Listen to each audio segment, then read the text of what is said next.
आपल्या भारतासारख्या प्रचंड मोठ्या आणि विविधतेने नटलेल्या देशाचं कामकाज नेमकं चालतं कसं? या एका मोठ्या प्रश्नाचं उत्तर आहे एका महान ग्रंथामध्ये. आणि तो ग्रंथ म्हणजे आपलं भारतीय संविधान. आज आपण याच लोकशाहीच्या भव्य आराखड्याची ओळख करून घेणार आहोत. विचार करा, 1.4 अब्जाहून जास्त लोक, एवढ्या मोठ्या देशात शांतता आणि सुव्यवस्था राखणं किती मोठं आव्हान असेल नाही का? आणि याच आव्हानाला आपलं संविधान एक भक्कम पाया पुरवतं. तर असं समजा की आपलं संविधान म्हणजे एखाद्या भव्य इमारतीचं डिझाईन किंवा ब्लूप्रिंट आहे. हीच ती ब्लूप्रिंट आहे जी आपल्या देशाच्या प्रत्येक खांबाला, प्रत्येक स्तंभाला आकार देते आणि सगळ्यांना एकत्र जोडून ठेवते. आणि हाच तो आराखडा आहे जो जगातल्या सगळ्यात मोठ्या लोकशाहीला ताकदीने उभं ठेवतो. चला तर मग बघूया या आराखड्याच्या आत नेमकं आहे तरी काय. आपण या आराखड्याचे काही मुख्य भाग समजून घेणार आहोत, जसं की सरकार चालवतं कोण, कायदे कुठे बनतात आणि या कायद्यांचे रक्षण कोण करतं. चला एक एक करून या सगळ्या गोष्टी पाहूया. कुठल्याही देशात सगळ्यात पहिला आणि महत्त्वाचा प्रश्न हाच असतो की देशाचा कारभार नक्की चालवतं कोण, खरा अधिकार कोणाच्या हातात आहे.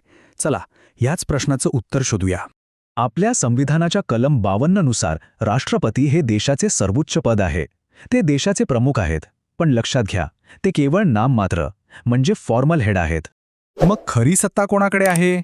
तर ती आहे पंतप्रधानांकडे. कलम 75 नुसार पंतप्रधान हे सरकारचे प्रमुख असतात आणि त्यांच्याच सल्ल्याने राष्ट्रपती देशाचा कारभार पाहतात. म्हणजे खरी सूत्र पंतप्रधानांच्या हातात असतात. आता जशी व्यवस्था देशासाठी आहे अगदी तशीच प्रत्येक राज्यासाठी सुद्धा आहे. कलम 164 नुसार राज्यांमध्ये मुख्यमंत्री हे सरकारचे वास्तविक प्रमुख असतात आणि त्यांची नियुक्ती राज्यपाल करतात. सोप्या भाषेत जे काम देशासाठी पंतप्रधान करतात तेच काम राज्यासाठी मुख्यमंत्री करतात. इथे बघा अधिकारांचं किती सुंदर संतुलन साधलं आहे. राष्ट्रपती हे देशाचं सर्वोच्च आणि सन्मानाचं पद आहे, पण खरी सत्ता लोकांच्या प्रतिनिधींच्या म्हणजे पंतप्रधान आणि त्यांच्या मंत्रिमंडळाच्या हातात आहे. हेच तर आपल्या संसदीय लोकशाहीचं वैशिष्ट्य आहे. बरं, सरकार तर स्थापन झालं, पण देश चालवण्यासाठी नियम आणि कायदे लागतात. मग हे कायदे बनवण्याचं काम नेमकं कोण करतं? आता आपण वळूया भारताच्या कायदे मंडळाकडे. कलम 79 सांगते की भारताची संसद ही कायदे बनवणारी सर्वोच्च संस्था आहे. आणि हो, संसदेत फक्त लोकसभा आणि राज्यसभाच नाही तर राष्ट्रपतींचाही समावेश असतो. हे तिघं मिळून संसद बनते. यातल्या लोकसभेचं महत्त्व कलम 81 मध्ये सांगितलं आहे. या सभागृहातील सदस्य थेट आपण म्हणजे देशाची जनता निवडून देते. म्हणूनच याला लोकांचं सभागृह असं म्हणतात, कारण ते थेट आपल्या मतांचं प्रतिनिधित्व करतं. ठीक आहे, कायदे बनले, सरकारही चालतंय. पण समजा ह्या घटनात्मक आराखड्याचं, या नियमांचं कोणी उल्लंघन केलं तर त्याचं संरक्षण कोण करणार? इथे येते न्यायपालिकेची भूमिका. कलम 124 नुसार भारताचं सर्वोच्च न्यायालय हे कायद्याचं सर्वोच्च रक्षक आहे. संविधानाचा अर्थ लावण्याचा आणि त्याचं संरक्षण करण्याचा अंतिम अधिकार फक्त आणि फक्त सर्वोच्च न्यायालयाकडे आहे. पण देश नेहमीच सामान्य परिस्थितीतून जात नाही, बरोबर?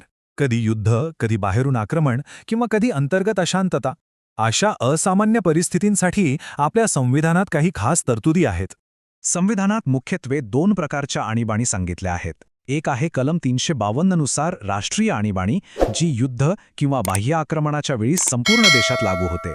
आणि दुसरी आहे कलम 356 नुसार राष्ट्रपती राजवट, जी एखाद्या राज्यात घटनात्मक संकट निर्माण झाल्यास लागू केली जाते. राष्ट्रीय आणीबाणीचे परिणाम खूपच मोठे असतात. केंद्राचे अधिकार प्रचंड वाढतात, राज्यांचे अधिकार कमी होतात आणि सगळ्यात महत्त्वाचं म्हणजे नागरिकांचे काही मूलभूत हक्क सुद्धा स्थगित केले जातात. चला, आता आपण या चर्चेच्या शेवटाकडे आलो आहोत. आतापर्यंत आपण जी महत्त्वाची पदं आणि नियम पाहिले त्यांच्यावर अगदी थोडक्यात एक नजर टाकूया. ही सारणी म्हणजे आपल्या लोकशाहीच्या ब्लूप्रिंटचा एक छोटासा नकाशाच आहे. राष्ट्रपतींपासून ते मुख्यमंत्र्यांपर्यंत आणि संसदेपासून ते सर्वोच्च न्यायालयापर्यंत प्रत्येक पदाला आणि प्रत्येक परिस्थितीला संविधानाने एक निश्चित जागा आणि अधिकार दिला आहे. हा प्रश्न आपल्याला विचार करायला लावतो. 75 वर्षांपूर्वी बनवलेला हा आराखडा आजच्या बदलत्या जगात या 21व्या शतकात तितकाच प्रभावी आहे का? आणि भविष्यात येणाऱ्या नवनवीन आव्हानांना सामोरं जाण्यासाठी त्यात काय बदल अपेक्षित आहेत यावर विचार करणं खरंच खूप गरजेचं आहे.